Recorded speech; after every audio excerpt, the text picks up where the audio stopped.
வணக்கம். அவன்கொரு catering service. இன்றைக்கி நம்ம வந்து ஸ்ரீவாலி ஹாலில் இருக்கோம். சார் தான் மேனேஜர். சார் வணக்கம். இந்த ஆப்பர்ச்சுனிட்டி கொடுத்தது ரொம்ப சந்தோஷம். இன்றைக்கி நீங்கள் ஃபுட்டு சாப்பிட்டீங்க. இந்த ஃபுட்டில் எப்படி இருந்தது, உங்களுக்கு என்ன தோணுதோ அதை சொல்லலாம். நீங்கள் ஏன் உண்மையை சொல்லணும்னா, நான் வந்து கிட்டத்தட்ட ஒரு 8 வருஷமாக வந்து மண்டப மேனேஜராக இருக்கேன். பலதரப்பட்ட கேட்ரிங்கோட ஃபுட்டு டேஸ்ட் பண்ணியிருக்கேன். இன்னொன்று ஒரு டிஃப்ரெண்ட்டாக இருக்குது. உண்மையை மறைக்காமல் சொல்லணும்னா அருமையாக இருக்குது. எதிர்பார்க்கவே இல்லை. நான் வந்து ஆரம்பத்தில் யாரும் புதுசாக வராங்களே அப்படின்னு தான் நினச்சேன் நான். ஆனால் எனக்கு வந்து சாப்பிட்ற பார்த்துட்டு அந்த பரிமாறுற விதம், சாப்பாடு டேஸ்ட்டு எல்லாமே வந்து நம்பர் ஒன்னாக இருந்துச்சு. அதுவும் அந்த இட்லி, மீன் குழம்பு,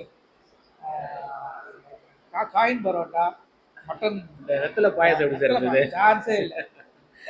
அருமையாக சார்? அருமையாக இருந்தது. ரொம்ப நல்லா இருக்குது. நான் எங்களுக்கு வர கஸ்டமரை நான் வந்து நிறைய பேரை வந்து ஐயாவை தான் ரெஃபர் பண்ணுறது தான் நான் வந்து. நீங்கள் சொன்னது எனக்கு ரொம்ப மகிழ்ச்சியாக இருக்குது. இதை வந்து நான் வந்து எப்பயுமே இதை கடைப்பிடிப்பேன். உங்களோட ஆசீர்வாதங்கள், ஐயரோட ஆசீர்வாதங்கள். ரொம்ப நன்றி சார். நன்றி.